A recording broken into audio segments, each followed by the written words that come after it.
Welcome back, everybody. And this is the last topic this semester.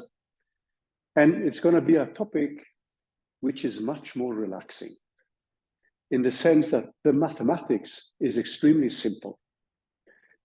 There is almost no mathematics here. Well, we're going to meet some more mathematics next week when we look at boosting methods. But the way we set up the decision trees is an extremely simple way.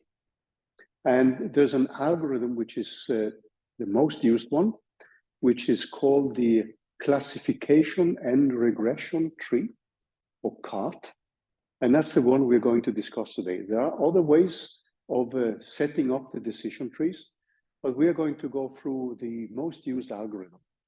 And the way this algorithm is set up is pretty similar to the way we were playing this game, as we mentioned last week, when we were sitting on a long road trip with our parents, and then you would ask, think of something, and then you would have this yes and no guessing, right? Is it a human? Yes, no. And then after 20 questions, you would perhaps nail down what that person was thinking of. I guess everybody here has played that game, right? It's a universal game. You will meet that in every country. So decision trees are not very different from that. It means they can easily fit a specific data set. But when we say easily fit, that means that we can often end up with overfitting. And you will see that in some simple examples. For the last project, you have the possibility to play around with different decision tree based methods. So decision tree itself is extremely simple. This is something you can really bring to a party and explain to all your friends. There is no complicated mathematics. It's very intuitive. And as I said, I have a suspicion why people don't invite me anymore for parties. But that's a digression. But the thing is that these decision trees are easy to explain. Now, however, they can easily lead to overfitting, which means that often what is done is to make woods or forests of trees. And you can make forests of the same type of trees, and that leads to methods like bagging or ensemble methods. So you have an ensemble of trees. So when I say here trees and ensemble methods and random forests, these are just some of the basic ways by which you can improve the simple tree model. But then you lose a little bit of this kind of simple types of explanations. So what I want to do today is actually to go through the basics of a decision tree. A decision tree is a simple algorithm for setting up a model. And you can use that as you would use, let's say, a first order polynomial to explain some data. Then next week, we are going to look at methods which are called boosting methods. And these methods, they would take a simple decision tree and then just improve upon that. In a way, they're creating ensemble of trees. And these type of methods have been very popular in classification problems in particular. And gradient boosting or extreme gradient boosting, which is a library actually, it's based on boosting methods, which we will explain next week. They have won many of these classification competitions. So these are methods which are pretty different from what we have seen till now. And in project number 2, we've tried to understand properly, to see the wood for the trees when we deal with derivatives, the back propagation, etc., etc. Now there is no such, how to say, painful implementation of the mathematics. Also, if you want to use these methods in project 3, you are free to use what scikit-learn offers in these different libraries. So that will also take away a little bit of the pressure from you writing your own code, as we are doing now with neural networks. So project 3 has different variants. So one of the variants is solving differential equations, which many people do actually, because they follow courses on differential equations as well, with classical methods. And then the other variant is actually you having a data set you would like to study with different machine learning methods. So decision trees are one of these type of machine learning methods which are widely popular, and they were introduced long time before the deep learning methods which have which dominate the ground nowadays. So you can view this as a set of pre-deep learning methods, but the gradient boosting approach was something which was introduced back in the 90s in the previous century, and then really took off in the middle of the last decade roughly, with the library gradient boosting, which is an efficient implementation of boosting methods based on trees. And then you can improve upon the classification of the regression problem iteratively. And it's a library which is highly parallelized and efficiently made. And you can actually download it and run it on your laptops. So for project number 3, this is one possible avenue which you can use. So I just wanted to say something very quickly, and I'm going to use the whiteboard a little bit more, but I wanted to say something about the trees here. And the tree has typically what we call a root node, an interior node, and then there are so-called final nodes, or just leaf nodes, or just leaves. And typically what you would see, and I have a decision tree here, which is a little bit better, it would look like this.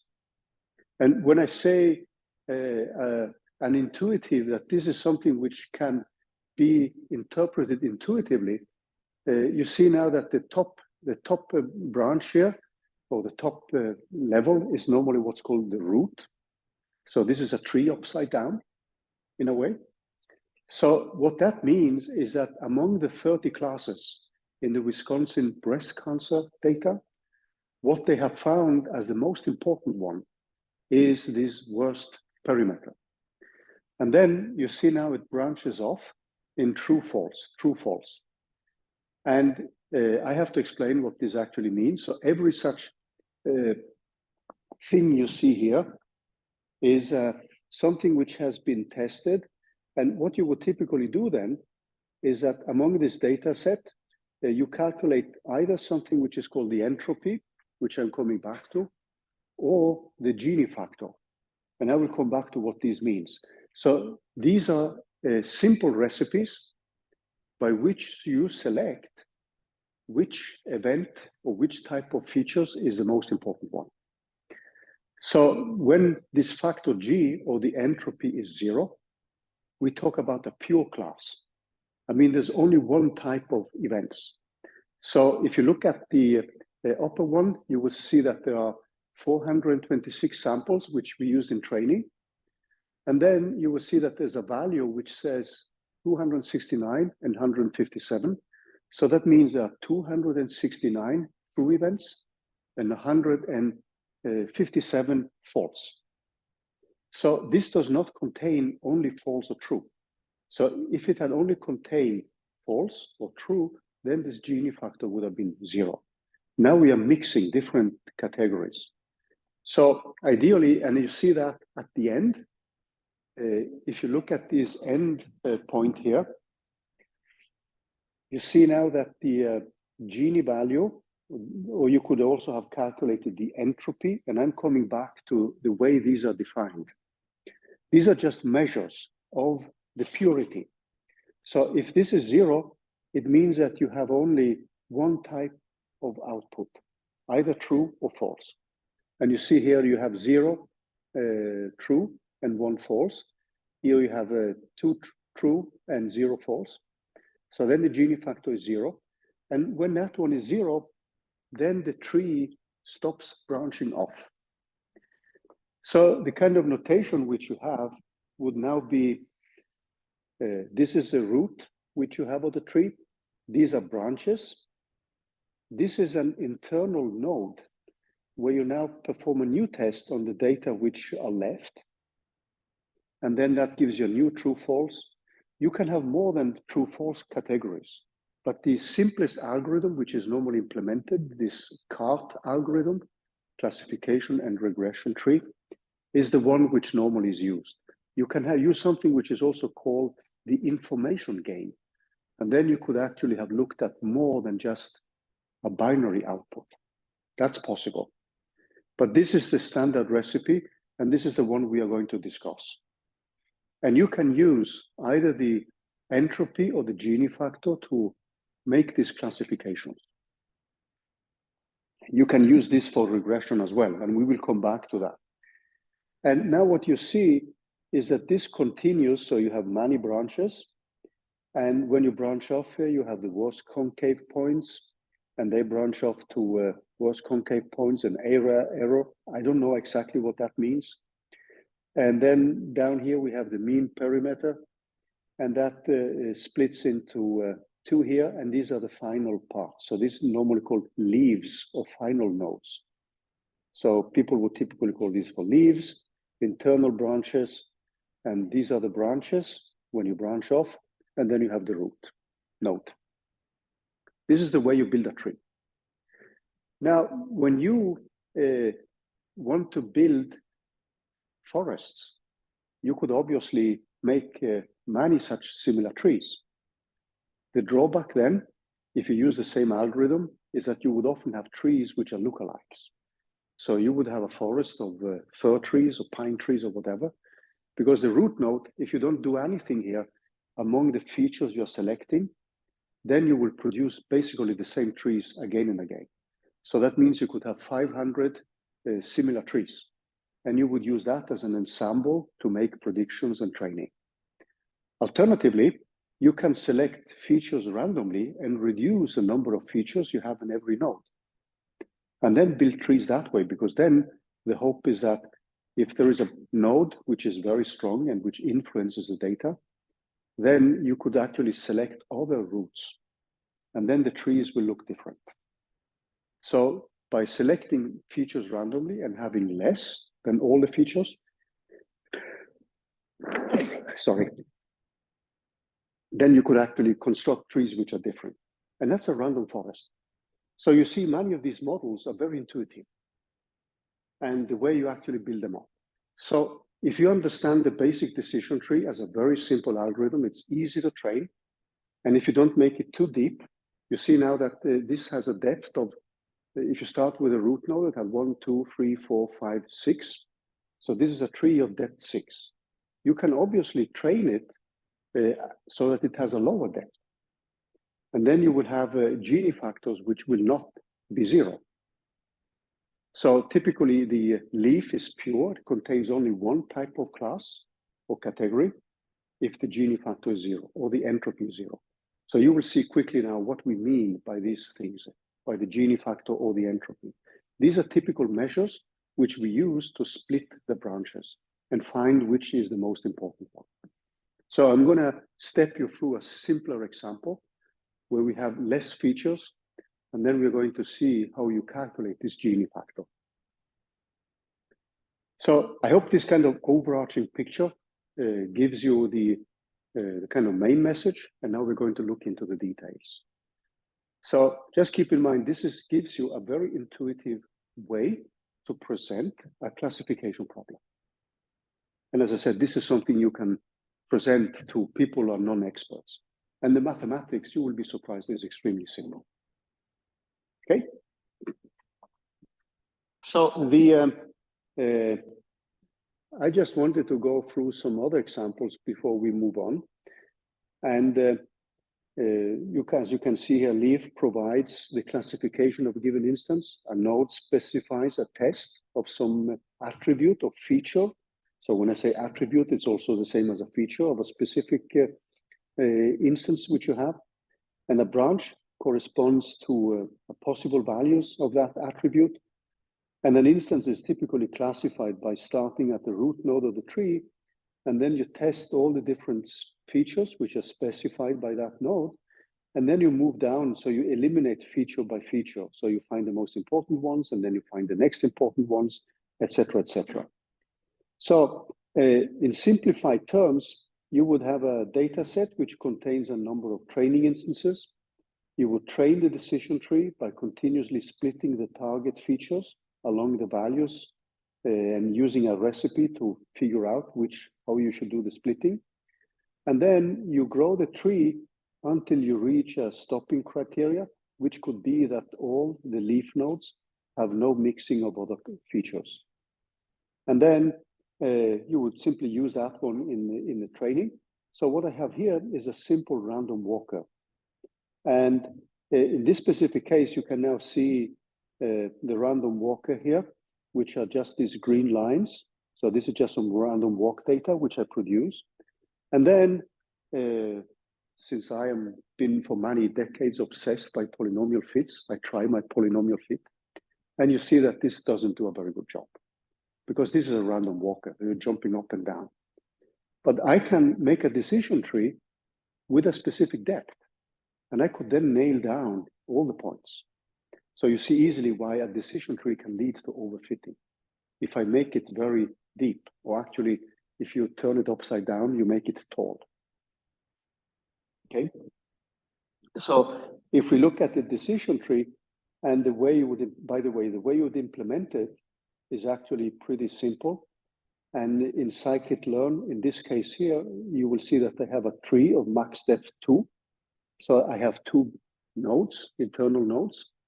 And then I can make this deeper and deeper, or taller and taller, if you prefer that. And the only thing you need to decide, so this is a regression case. So you would simply import decision tree regressor. And this uses the CART algorithm. And by default, it calculates for the splitting something which is called the Gini factor. And I'm going to show you that what that means. And then this performs a fit with the design matrix, as you see here. So I take all the data. I haven't made any train test splitting. And if you now look at the decision trees, you see now that if I have a max depth of 2, and you compare with the data, which are now just the dots, you see that I make a pretty rough description of my data. So a shallow tree doesn't do well here.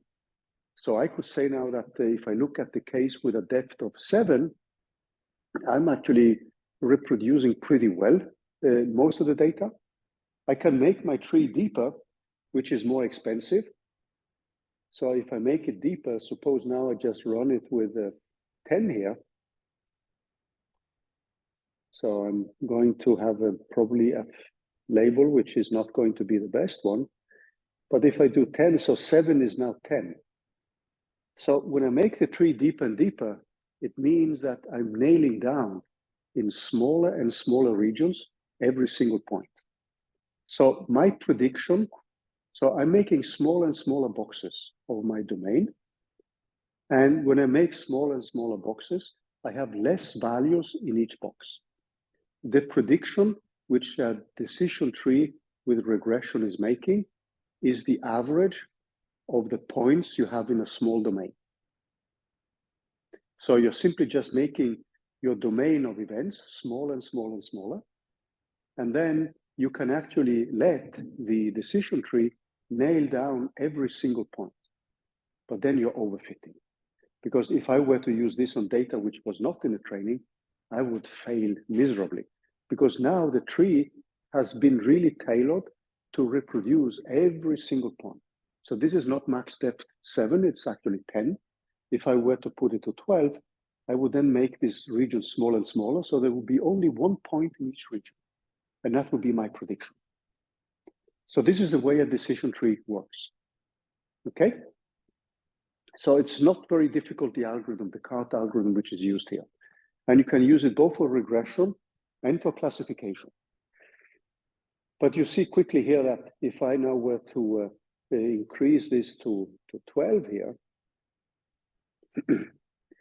let's just rerun it, and then it shouldn't come as a big surprise that now we are basically reproducing almost every single point.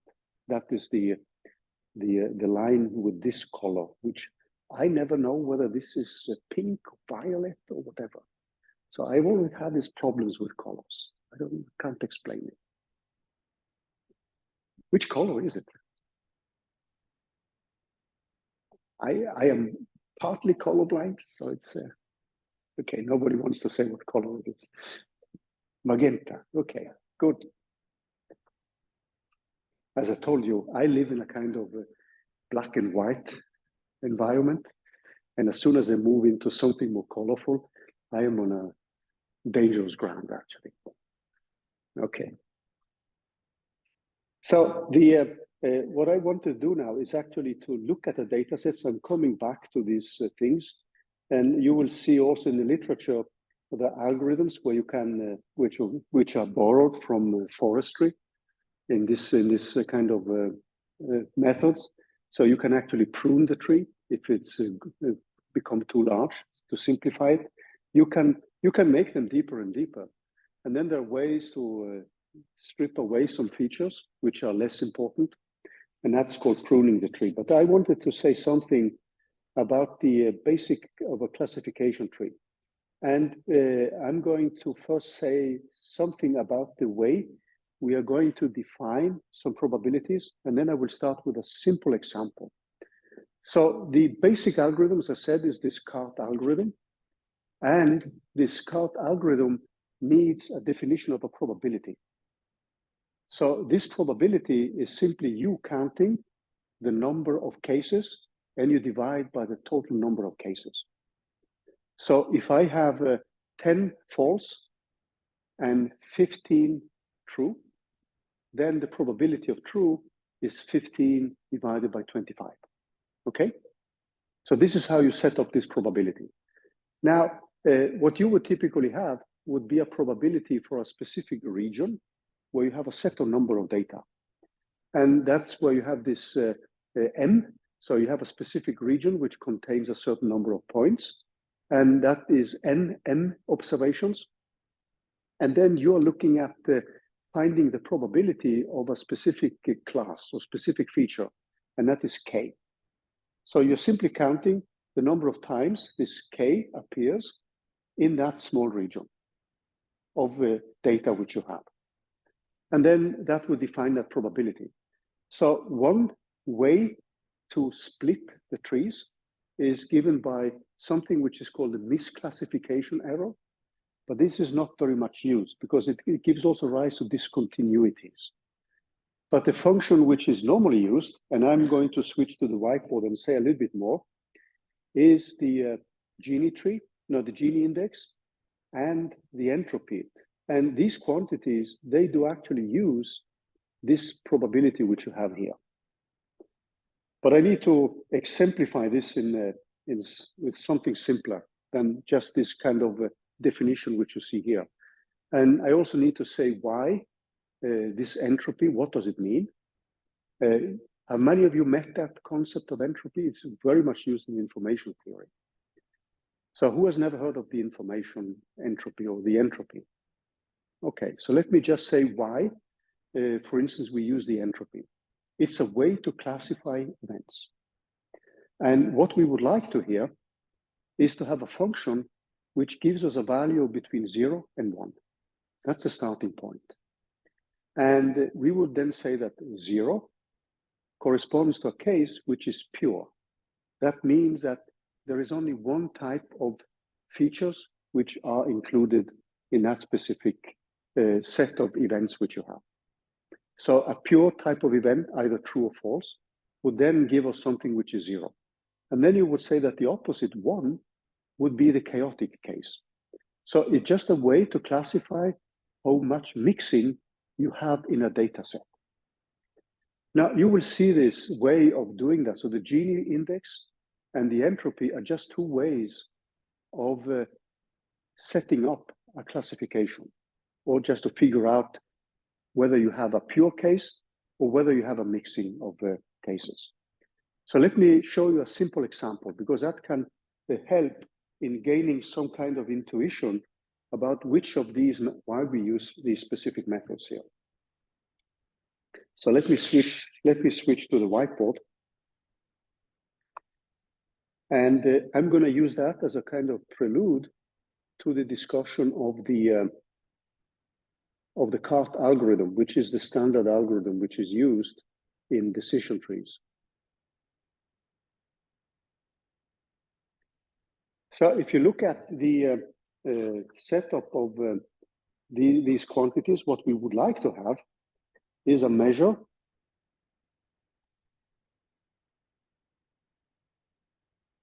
of what we might call purity. So there may be only one class or category in that specific branch of the tree. And then we would stop, because then we say that here we have peeled off all the other features, and we know that this specific branch has only that specific class present. So the measure of purity is something which we could say that we have a 0. That is a pure instance. So there's no mixing. Whereas if we say 1 or a value which is larger than 0, then we would have something which we can classify as a random selection of classes. It doesn't need to be 1, but we just need to set up some specific values. Now, if we then look at the entropy, one of the kind of requirements which we would also have to these type of functions would be something like this. So let me just find my note here. So one thing which we would like to have is that this function or this measure should be additive. We don't want it to be multiplicative. We would like to have it to be continuous, because if we are taking gradients, we like to have something which is a continuous function. So this misclassification one can give rise to discontinuous derivatives. So the continuity is something which is interesting for us when we are training a model, because we are taking the gradients of the cost function. So something which is continuous is useful. We would like it to be large or high values, high for unlikely cases.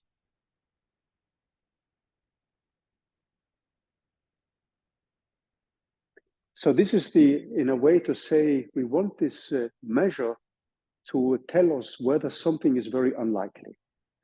And that means that we would like to have a large value. And then we would like to have a small value for something which is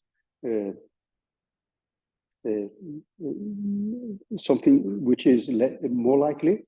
So we would also like to have a non-negative function.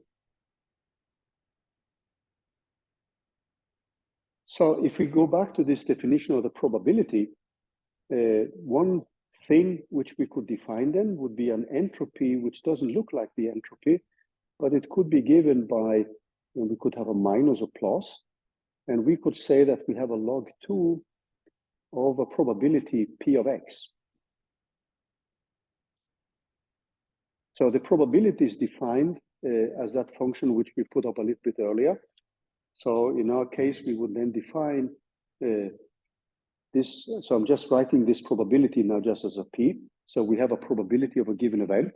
So this could be you counting the number of cases divided by the total number of observations. As simple as that. Now, this function here has a problem that it grows to very large values. And if I want to have it non-negative, I would have to have a minus log here, because we know that when this probability is 0, so think of that probability 0 means that it's less likely, right? If it's probability 1, we know that this function is 0. So if I were to plot the minus log 2, so the log 2 is just a choice. You could have a log 10 or the natural logarithm that would just scale the results for you. So if you look at this function here, if you take a minus, suppose you take a minus log 2 of P of X, and you make a plot of that one, you would have 0 here. And when you're moving towards 1, then we know that log 2 of 1 is 0. And this is, however, it's becoming very large when we go to small values. So when we have a very small value, this becomes infinitely large. So we would like to have a simpler measure than an infinity, right? So minus log or 2 of 0 is actually plus infinity. If we have plus log, then it's minus infinity. So we would like the function to be positive here. This is just a choice in a way. We would like it to be continuous.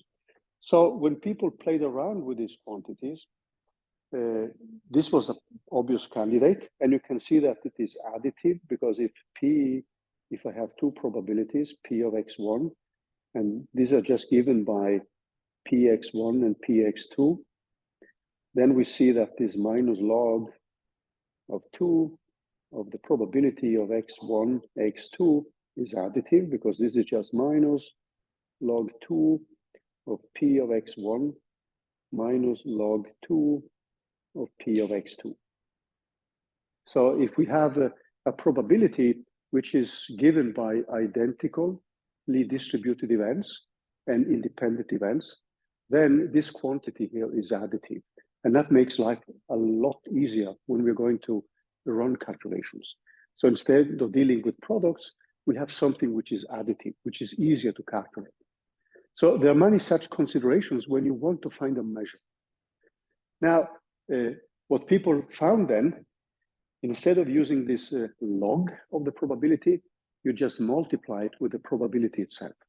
And that is the standard definition of entropy. And that gives you something which takes values between 0 and 1, which is an easier measure, especially when we now are going to implement this way to split the trees. So if you look at the standard definition, which probably many of you have seen, we would simply define this entropy as minus, and then we sum over all the possibilities, P of I. So this is one of the options. You can have a log 10 basis. In this specific case, this P of I is now living between 0 and 1. So you could think of 0 as false and 1 as true. And let's look at a simple example in order to see what this function will look like. So suppose now that you have only two cases. So we are looking at the system where we have a probability. So simple example. Let's now assume that we have the two classes only. And that means that we have two probabilities. So it's a binary system.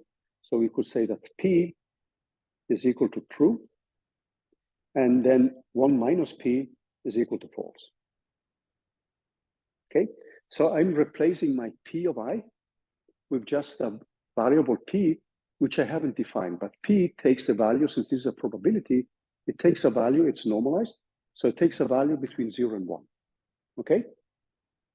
And now, instead of having this subscript P of I just define the two cases. One is P, and the other one is 1 minus P. And if I sum them up, they sum up to 1, as they should be. So these probabilities are normalized. And that means that if I look at the entropy in this case, the entropy is then given by minus, and then I get P times log 2 of P, and then I have minus 1 minus P of log 2 of 1 minus P. So this is now my entropy. Now, what happens when I plot it? This is the interesting case, because I want to use this entropy as a measure on when I want to stop growing my tree. So if the entropy is 0, as you can see here, that means that I have a case where I have only one of the features present. So just look at the case when I take now P equal to 0. So that means that false then is equal to 1, right? So I say that true is equal to 0. So it's not true. So that means that the case I'm looking at is false, okay? And if you now look at the entropy, that means that I have S is equal to minus, and then I have log 2 of 1, which is 0, okay? If I take P equal to 1, that means that my S is equal to minus P, or minus 1 here, because the other one is 0, multiplied with log 2 of 1. And that's also equal to 0. Okay? So I see that the cases, if I'm only in one of the cases, then my entropy is 0. So you would use that as a kind of measure when you're setting up the splitting of a tree. And that means that you basically have only one class present. And you can see now that this is going to have a max value when I put the p equal to 5.5, because that means that I'm going to have s equal to simply 1. That's the maximum value I'm going to get. So 0.5 means that I have a random selection of either true or false. So both of them are equally likely. So I can just toss my coin. And that means that you have a situation which is totally random. If I have more classes, then clearly I will get another value for this randomness. You see the thing? So this is just a way to make a measure of randomness versus order. It's nothing but that. And this is widely used in information science, and people calculate the information entropy.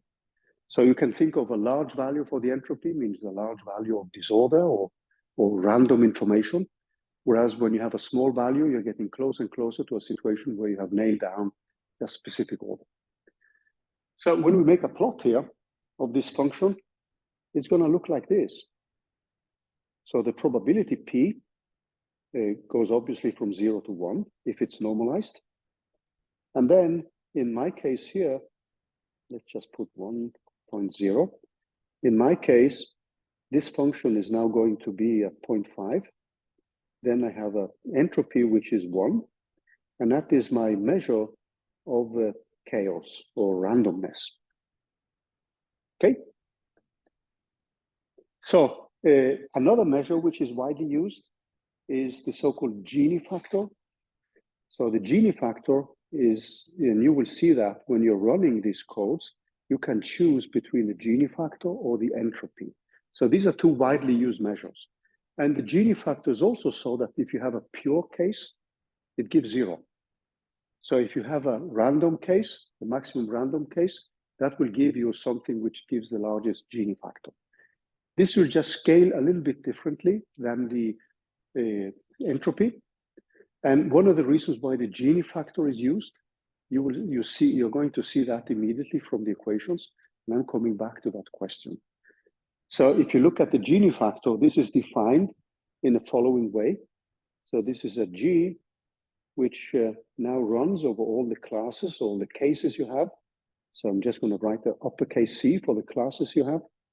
P of I, or 1 minus P of I. And then if we remember that the sum from I equal 1 to P of I is normalized to 1, then this is normally rewritten as 1 minus, and then a sum from I equal 1 of C to P of I squared. So if I'm going back to that simple example, we are going to get, for the example here, we will find for the two classes that G is going to be equal to 2P of 1 minus P in the example. So let me highlight that one because this is the example which I use for the entropy. So I'm simply just plugging in either P or 1 minus P, the values which we had.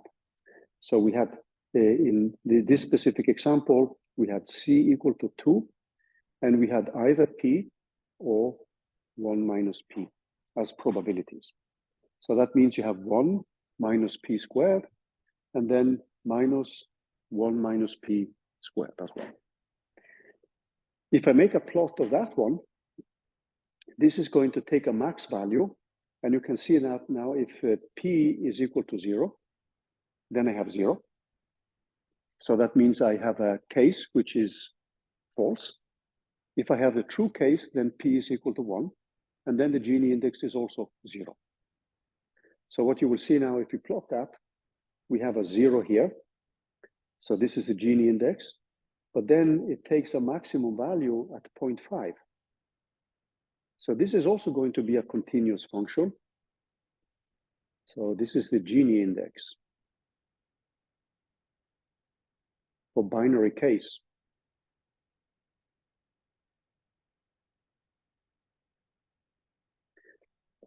And that maximum value corresponds to a probability of 0.5, which is then the random case. So for the two classes, now I have an equal probability of true or false. So the Gini index is also a measure which is widely used. So if you're going to implement it, a code, you can choose then when you want to split the tree between a entropy as a measure for order or not order, or the entropy, or the Gini index. Which one would you choose if you think in terms of floating point operations? So if you look at the entropy, so the entropy which you have here is now S, and this is in principle P of I times log 2 of P of I. And then the Gini factor is just 1 minus the sum of I equal 1 up to the different classes. And when you look at these two expressions, you see why the Gini factor is most used. So what's your feeling? Why is the Gini factor more used than the entropy? Both of them are equally good measures. And you will get the same decision trees. But why would you prefer the Gini factor instead of the entropy? Yeah? Yeah. So here you have less calculations. I mean, you have to calculate the log, which means an overhead. And then you have the multiplication, the log of the probability, and you have to multiply. Whereas in the Gini factor, you just have the probability. The probability is multiplied. So it's just a sum, multiplications, and then a subtraction. Whereas the log contains a call to a function, which can be a little bit slower, especially if you're doing this many times. But both of them are equal measures. So what we want is a measure of purity versus, you must say, randomness. So if you want to find the feature which is most important, you're trying to find the one which has the lowest entropy or the lowest Gini factor. So let's look at an example, because that's often very useful to do. If we want to get some insight about this. So let's look at a case which is highly relevant for many of you pretty soon. And that is the grade we may get, which depends on the number of hours we've slept, the number of hours we've studied, and then the kind of trend we had in grades before. So we're going to make a data set. This is just something I made up. But now I want to figure out which is the most important feature so I can define the root of the tree. So I'm going to make a table of results where I have one feature, which is the grade trend. So you can think of this as something which enters your feature matrix. And then I have the number of hours we sleep and how that affects performance. And then hours we study. And then the output is actually the final grade on a specific course. So I'm going to make a distinction here between these properties, which are now the features of the data set. So we know that we had a specific grade trend. It could be something which is on the rise or something which is going down. And then we can correlate that with the number of hours we slept and the number of hours we studied. And we can see if there's a correlation between these data sets. And we would also like to tell somebody next Friday, when you're going to a party, you would like to show to your friends, which is the most important feature. Is it the grade trend, or the hours we studied, or the hours we slept, which influence the grades? So let's now just make a data set. So I'm going to just make a set here, and this is the one we will use after the break. So above is something I will label as 1, and then we have below, which will be 0. So I'm just going to make this table now, and I'm going to replace the letters. So this is 1, 1, and then 0, 1, 0, 0, 1, 1. So 1, 2, 3, 4, 5, 6, 7, 8, 9, 10 data sets. And then I would say that the hours I sleep, low, and I put that to 0. And then I have high, and I put that one to 1. And then I just have the data. These are just data which I made up. There is no scientific survey behind it. And actually, I made it to fit a conclusion, which is not very scientific, by the way. And then I could take the hours studied, high, again as a 1, and then low as a 0. And then I would have a 1, and then 1, 1, 0, 1, 1, 0, and 1. And then the grade of a specific course, I would have above, which is a 1. And then I have below, 0, 0, 0, and 1, 1. No, wait, I had a 1 there. So above, below, no, I actually messed up thing. I just 1, and this is 1, and I have 1, and then 0, 0, 0, 0, 0, and 1. So 1, 2, 3, 4. I have 4 cases above, and then I have 6 cases below. So this is going to be my data set. And now I want to define a decision tree where I can, based on these different features, I can figure out which is the most important feature. And that will define my route of the tree. And based on that one, I can branch off and I can figure out whether the number of hours I slept is more important than the number of hours I studied. And with that, you can make a simple tree and you can present that to your friends and say, hey, this is a simple result, a simple way we can interpret this data which we made.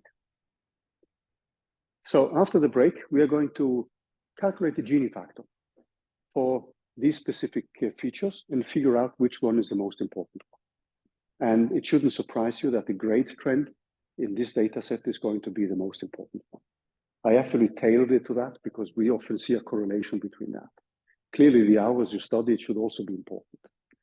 The hours we sleep, most research doesn't find a clear correlation between the grade and the hours you sleep. Should we take a small break? So I'm going to go through the details after the break, and then we are going to see how we can set up this algorithm, the CART algorithm. And this is something which is so easy to code that you can actually implement your own decision tree very easily. So it's much easier, as you see, than neural networks and the backpropagation algorithm. Any questions so far? Okay, let's take a small break. I went a little bit over time because I wanted to set up the table. And then after the break, we're just going to do some simple calculations of the Gini factor. Okay, let's take 15 minutes break. And there's coffee here. Huh?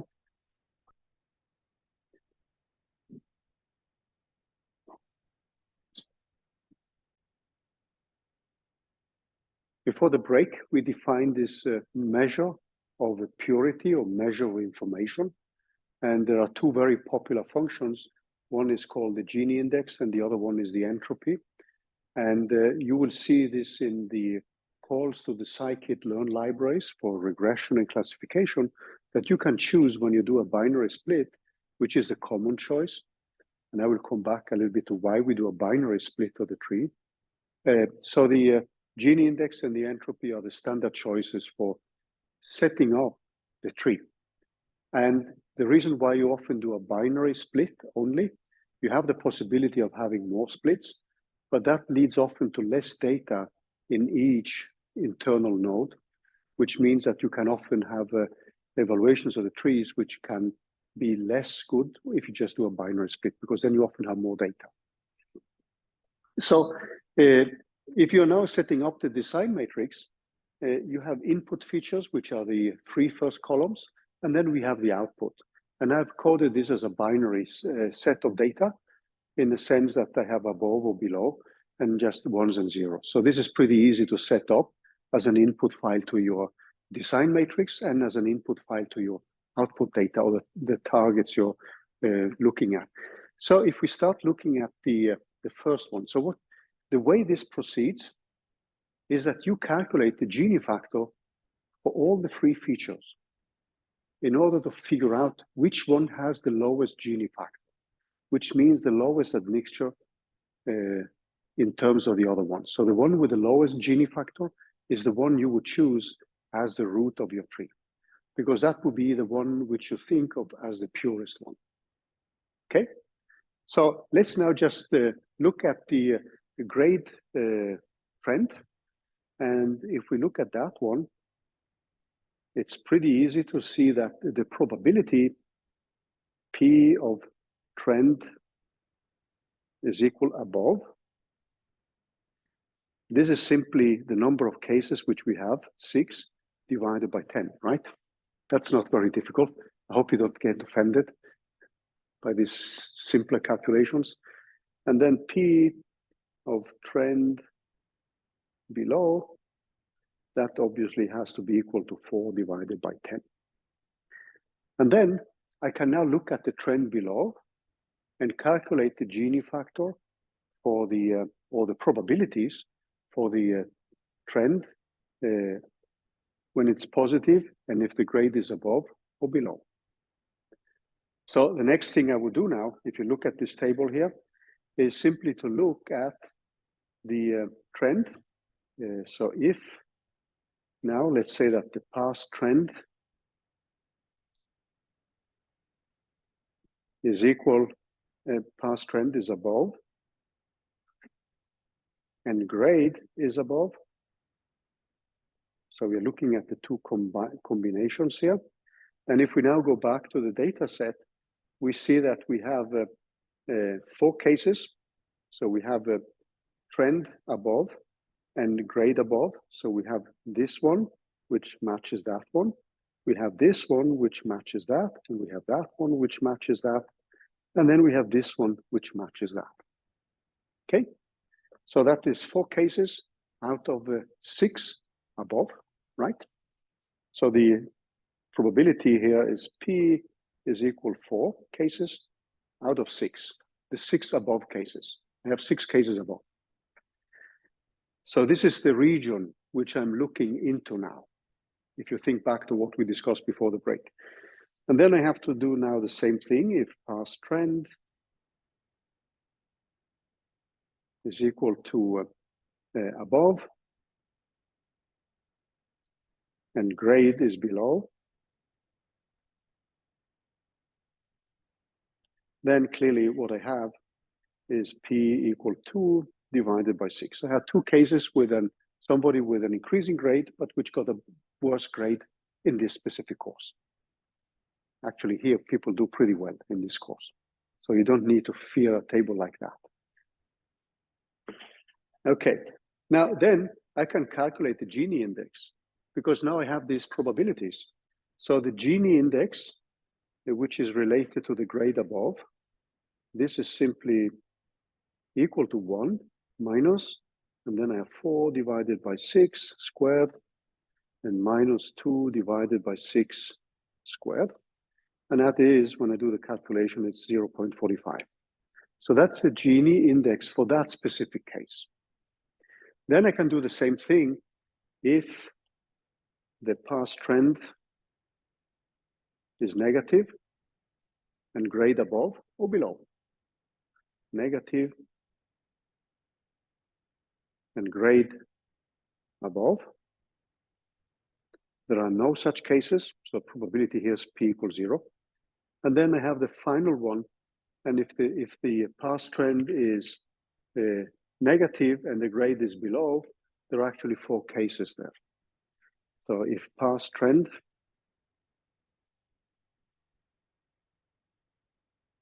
negative and grade below, or grade below, then I have a probability of 4 cases divided by 4, which is 1. And then I can calculate the Gini index for that case. And you will see then that the Gini case in that case is just 1 minus 1. So in that case, G is equal to 0. Now, what I need to do now is to weight. So I need actually to take a weighted sum for the previous trend, for the trend which we had on grades before we did this exam. So that means that the weighted sum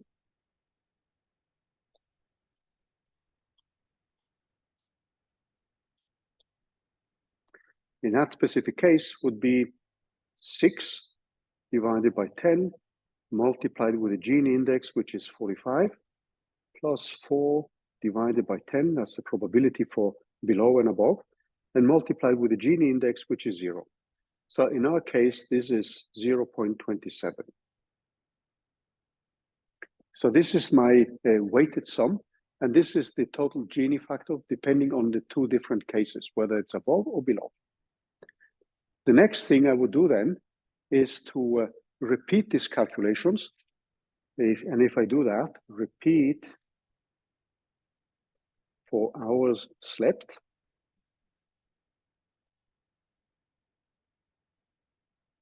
and hours slept below and grade above.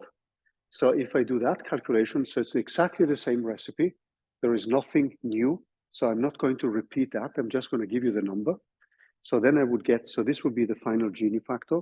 So repeat for hours slept, I would get a total weighted Gini index, which in that specific case is actually 0.45. So I would get then, or actually 0.47. And then I would do the same exercise for the hours I've studied.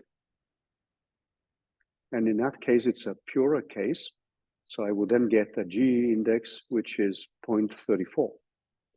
So the lowest one,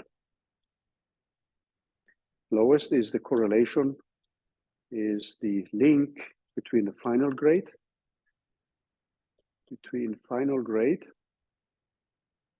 and previous grade trend, final grade and grade trend.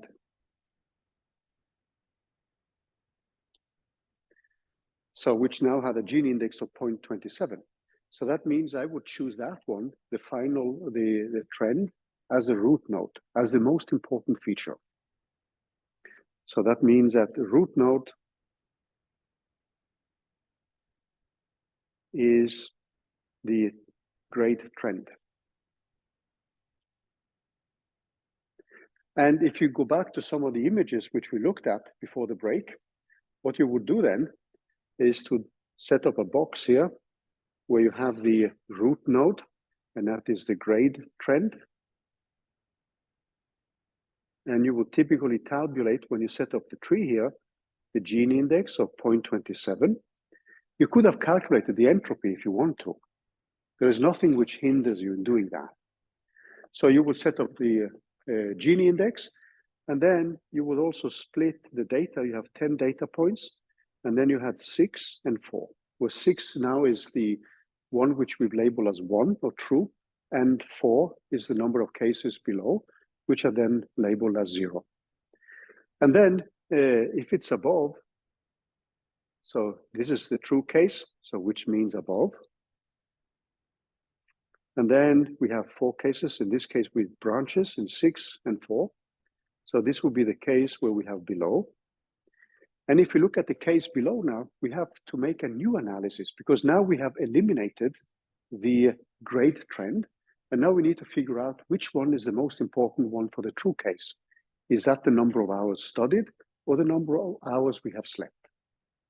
So what we would do then would now to look at the new data. So let us look at that data. And then we're going to repeat the same exercise. So what we have now is in the true case, so we have a grade which is above. So I'm going to use an A here, and we're not using that because that is just, so that is a pure case in A. So we have 6 cases above. And then when we now look at the sleep case, so we take sleep here and then studied. And then the final grade. Now I'm just looking at the true branch or the above branch, okay? So in this case, we have a 1, which is low, and then we have high, and then low, low, and high, or just 0, 0, 1, 0, 0, 1. And then we have the hours studied, which is high, which we label in terms of 1. And then we have a high, and then low, low, and high. And then we have the grade above or below. So here we have the grade above, above, above. And then we have 2 cases below and 1 more case above. So now we're going to look at which feature is the most important here. And then we're going to recalculate the Gini index for hours studied and hours slept in exactly the same way as we did before, but we don't include now the grade trend, whether it's below or above, because now it's above, right? So this is a feature which we don't need to consider. And then we can calculate, again, the hours slept. So you will see now that if I take the P of hours, sleep is high. So P sleep is H. You see now that you have, in that cases, you have 2. So that's a probability of 2 divided by 6. And then you have a sleep, which is low. And that is 4 divided by 6. And then you can do the same thing if it's a high amount of sleep and the grade is above. Then you see that you have 2 cases. And if you have a high high hours of sleep, and if the grade is below, you see you have 0 cases. So the Gini index for this one, Gini for high, is then 1 minus 1 squared plus 0, which is just 1. And then you can continue like this. And when you run the calculations, what you will find then is that the hours studied and the hours you have slept, they have 2 different Gini indices. So what you will find then is that for hours studied, when you repeat exactly the same exercise as before, then you will find that the Gini index is equal to 0. And then for the hours slept, then the Gini index is equal to 0.33. That means that the first internal node is going to be given by the hours you've studied. Then, if you now look at the case which you had below here, let's take that one before we continue. So let's look at this case.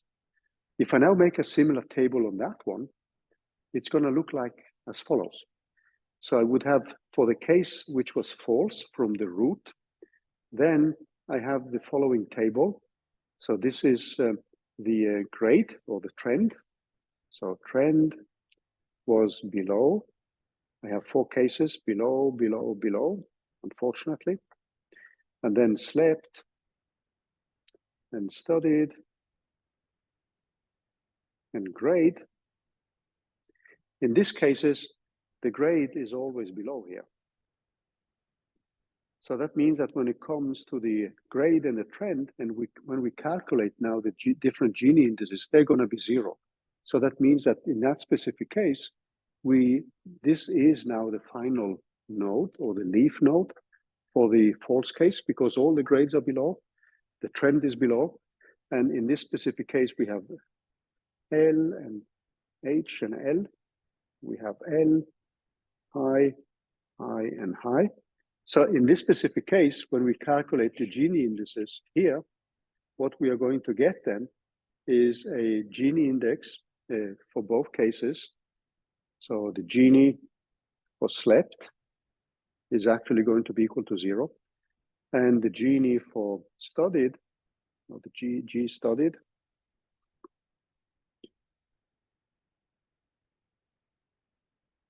is equal to 0. So that means that when I now I'm going to set up my final tree, it's going to look like as follows. So I'm going to have a root tree, root of the tree, which is the grade trend. And this has 6 and 4. And it has a Gini index, which is equal to 0.27. And then I have my true case, which I label as above. And then I have my false case, which I need label as below here. And in that case, what I end up with is a pure class here where I just have 4 below. And that would be the final grade, which I have, final grade. On the other hand, when I got this new case here, I had 6 cases, and then I found that for hours studied, this is the internal node, and then I had a gene index equal to 4. I had 6 cases, and I had 4 above and 2 below. And this branches off into an above case, or true if you want to use that.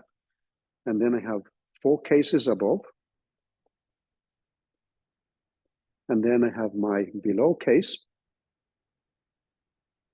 And I ended up with 2 cases. And in both cases, the gene index is 0 here, and the gene index here is 0. So this is how my decision tree is going to look like. And what you see here is that if you have many features, you're actually running over all the features and you calculate this gene index. So one of the reasons why you normally use the gene index instead of the entropy is clearly if you have many features and many data sets, this becomes time consuming when you have to calculate the log of a function. So, but you see the basic recipe here. So what you would do then at every level of the tree, so in the first level, you run now through all the features you have. You have 3 features. So you calculate the gene index for each of them. And the one which has the smallest index, or the gene index, or the entropy, is the one which you consider as the purest one. And that is going to define your root. That means that you have eliminated one of the features. And then you continue down along the line here. You find the new data set here, where you have both the number of hours you slept and the number of hours you studied as parameters. And then you would simply figure out which one of them has the smallest gene index and or the smallest entropy. And then you would choose that one as a representative for that internal node. So that means that at the end, your tree would look something like this. This is a simple case because we had only 3 features. And as you can see here, this is something which is very simple to explain to people. So decision trees are very intuitive. And that's one of the reasons why they are so popular. However, we can easily overfit here, as you saw from that regression case which we looked at. Now, if we're thinking of regression, the standard regression algorithm, which is normally used, is also pretty simple. So what we would often do then in a regression tree is that we would typically split the area in the domains. So suppose now that we want to do a regression. Now we looked at a classification case, but we can equally well look at a regression tree.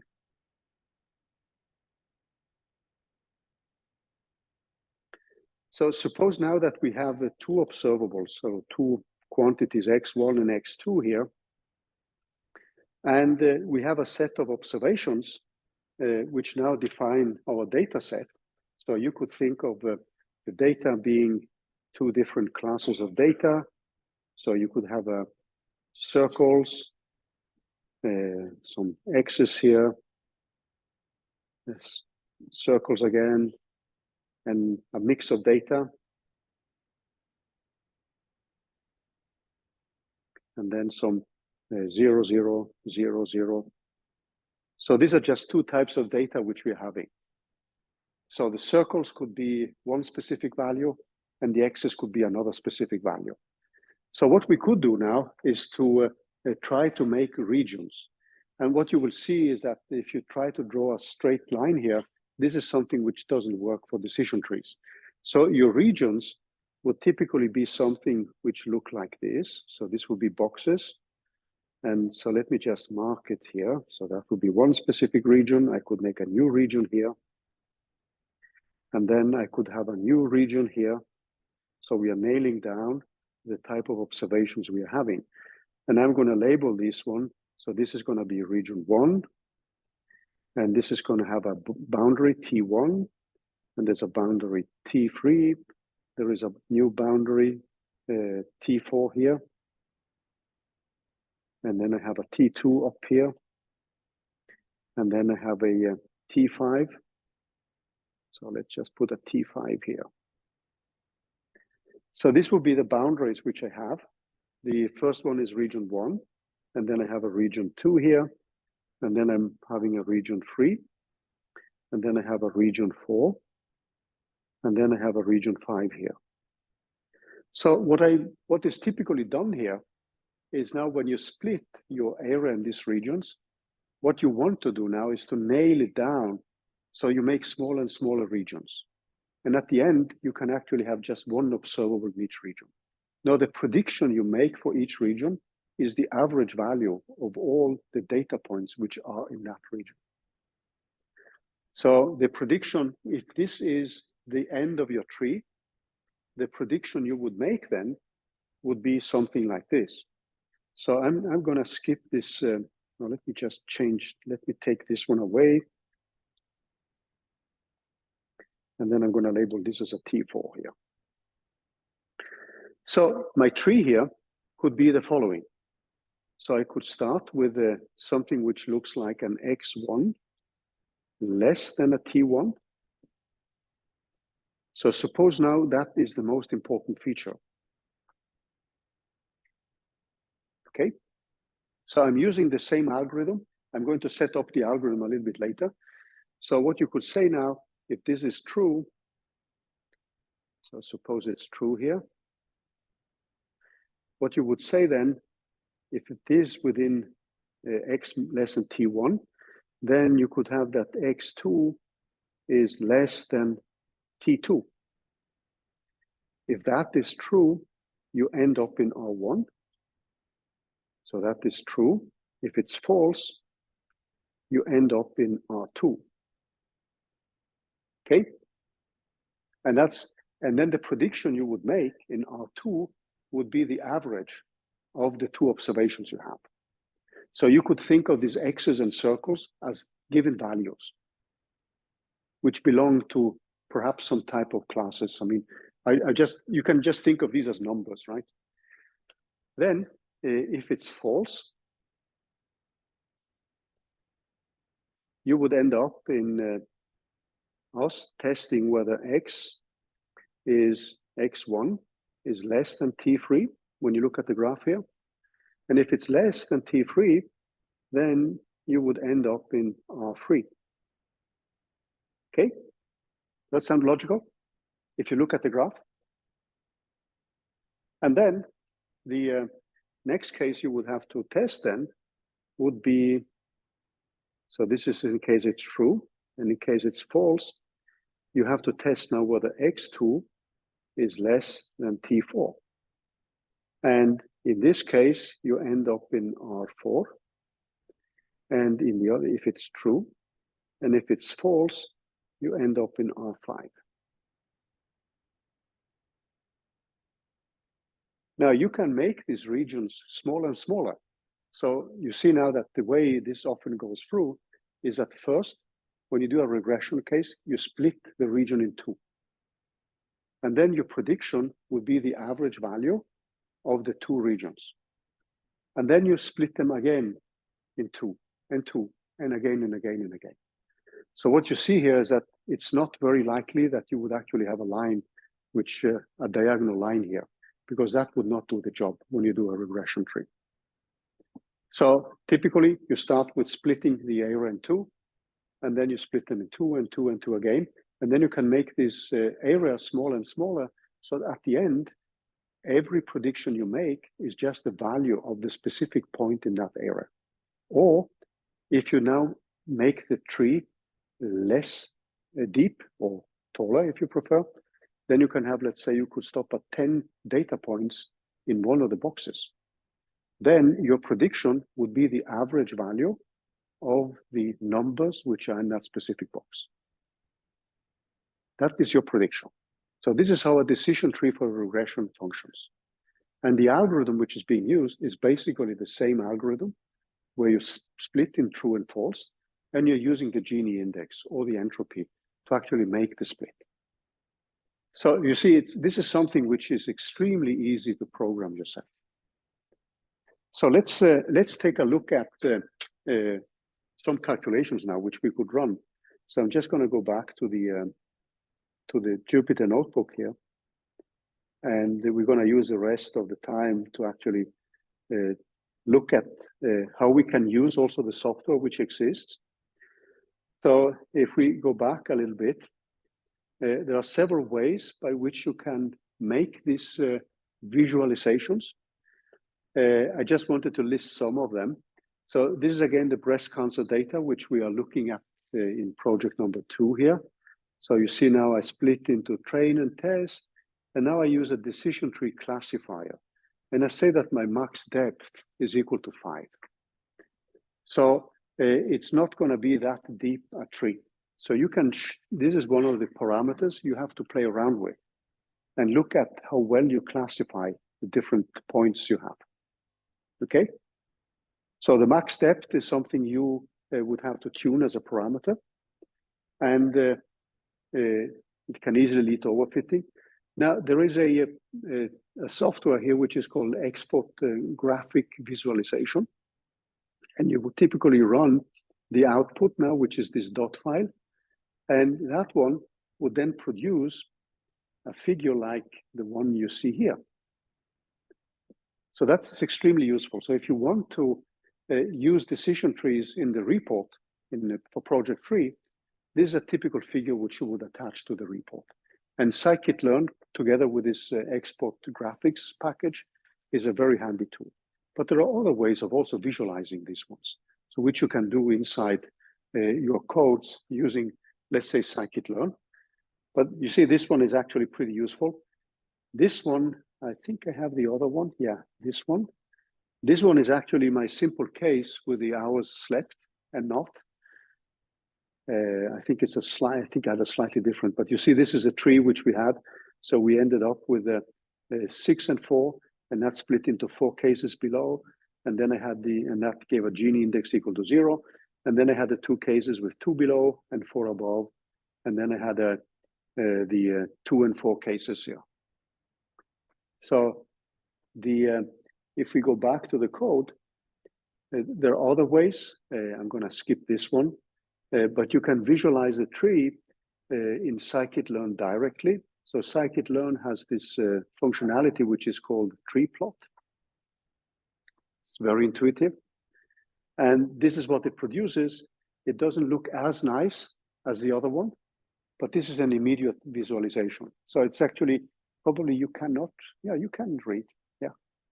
So this will be, that's another data set. Is actually a data set on iris of flowers. I think that's the one. Yeah, this is the iris data set. And you can also print it out as a text. And in this case, I run it like this. So you have export text. And this is also something which is pretty readable and quite immediate. And so there are different ways of displaying the tree. So scikit-learn has a lot of functionality here, which makes it easy to actually visualize the output of a decision tree. There are examples in the lectures here where you can actually discuss how you can write your own code. But the basic algorithm is something which is called the CART algorithm, and that's the one which is implemented and used in most applications. And so this stands for classification and regression trees. And the way the algorithm functions is, if you now think of this as a classification case, this is basically what we did.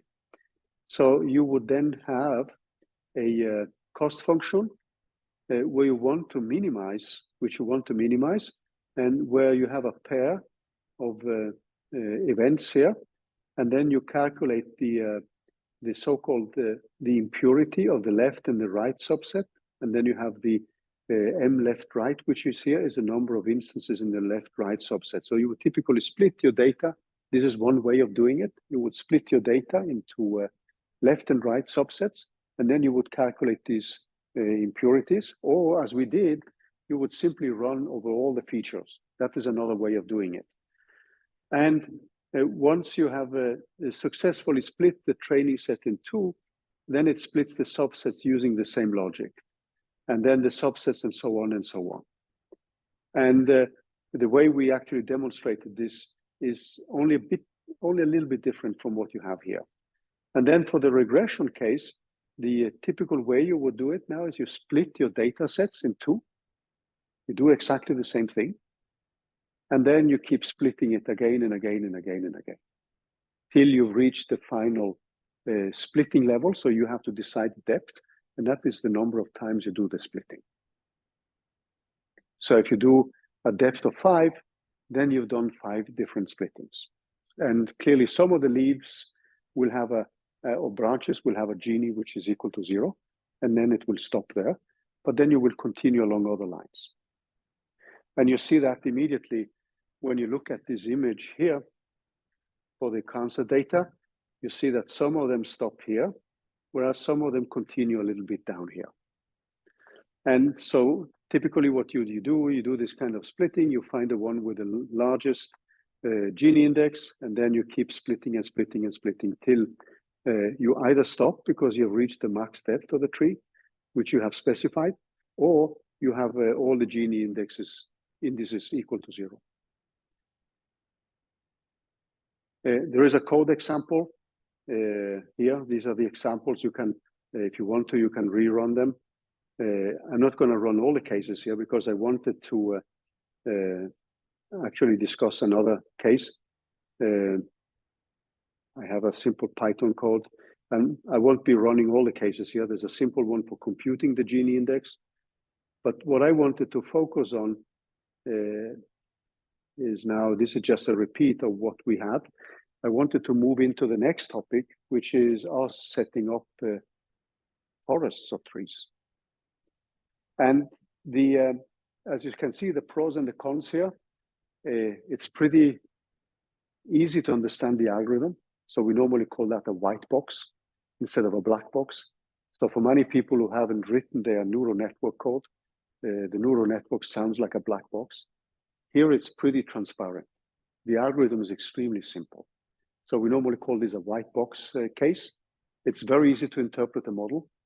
And actually some people like them very much because they think that they, in a way, they mirror the way humans make decisions. It's not so far from that. And they're very easy to explain. They are much, much easier to explain than linear regression or neural networks, which are pretty difficult to explain. There is no feature normalization which is used. They can handle both continuous and categorical data. That means classification and regression. They can model easily nonlinear relationships. And they can also model interactions between different descriptive features. And they can be displayed easily graphically, as you saw.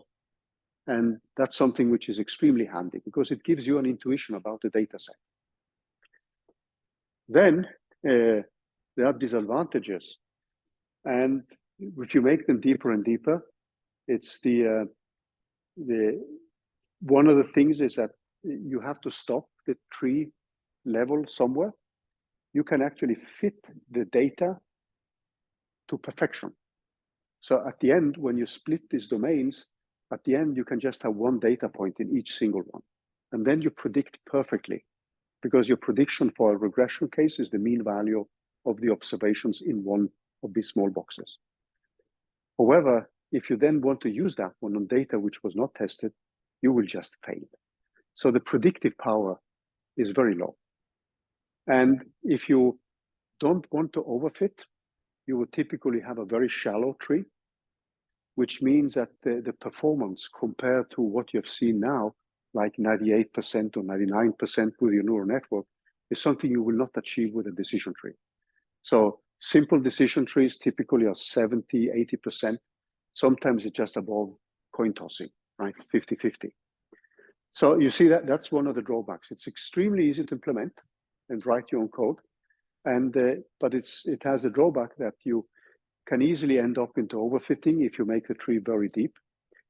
The small changes in the data may lead to a completely different tree. And this is something which is normally people want to handle by making this ensemble of trees. And bagging stands actually for bootstrap with aggregation. So these are bootstrapped trees. And that's one of the things we're going to look at right after we've gone through this list here. And unbalanced data sets, you can have the some target feature values which occur more frequently than others. They may actually lead to biased trees. So if I train a tree and there is one of the features, like you saw, the grade trend was the feature which dominated over the other ones. So when I want to make a forest and I train these different trees, they will all be lookalikes because the grade trend is such a dominating feature. So if you have some dominating feature, then when you make these ensembles of trees, you can actually have a very biased set of trees with only one specific feature which dominates. And this often happens if you have an unbalanced data set. So if you have a data set with cancer patients and most of the tumors are malignant ones, that will be clearly an unbalanced data set. And then you have features with many levels may normally be preferred over features with less levels because it's more easy to split the data set and in such that the sub-data sets only contain pure target feature values. And normally, these are issues which you can address by preferring, for instance, the information gain ratio or splitting criteria or information gain. This is something we haven't discussed. If you aggregate many more trees, then this is something which can alleviate some of these problems. So there are actually 4 main methods, and one of the more popular ones is actually this gradient boosting and also random forests. And bagging is also one of these other methods. And if we look at this overview of the different ensemble methods, so you can think of these as ensembles of trees. That means a forest. And you would typically build up forests with 500 or more trees. And typically the random forest and bagging methods, they often tend to handle overfitting. They can reduce the variance on the parameters which you want to fit. You can also, when you look at boosting methods, and especially gradient boosting, that can overfit, but it can also reduce bias and variance. So these are methods which many of you will encounter. And this gradient boosting, as I mentioned, is one of these methods which has been winning competitions on classification of data.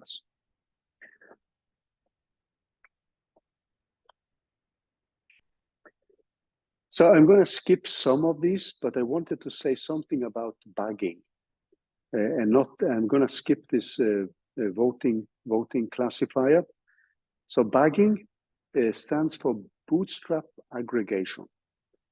And the best way to see that is to look at the code.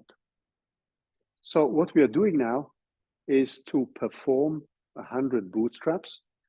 And I'm going to make a max depth of the tree to be 8. And I'm going to construct 100 trees. That's what I'm going to set up here. And I'm going to look at the regression problem. And that's why I include this tree regressor. So I'm going to make a forest where I'm going to bootstrap my data set 100 times. So every time I bootstrap it, it's a new tree. Okay? That's the way you should think of this bagging. So it's bootstrap with aggregation. So every bootstrap is a new tree. However, if you have, as I said, a tree with a dominant features, these trees are all going to be lookalikes.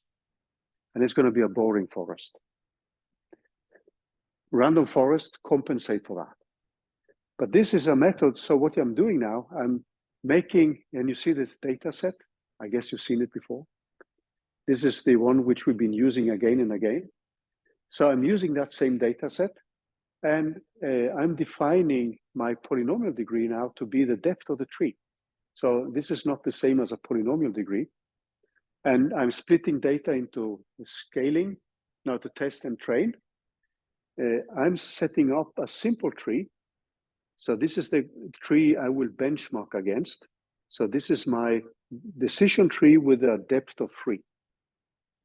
Then what I'm going to do now is to construct trees for every bootstrap here. which have a specific depth.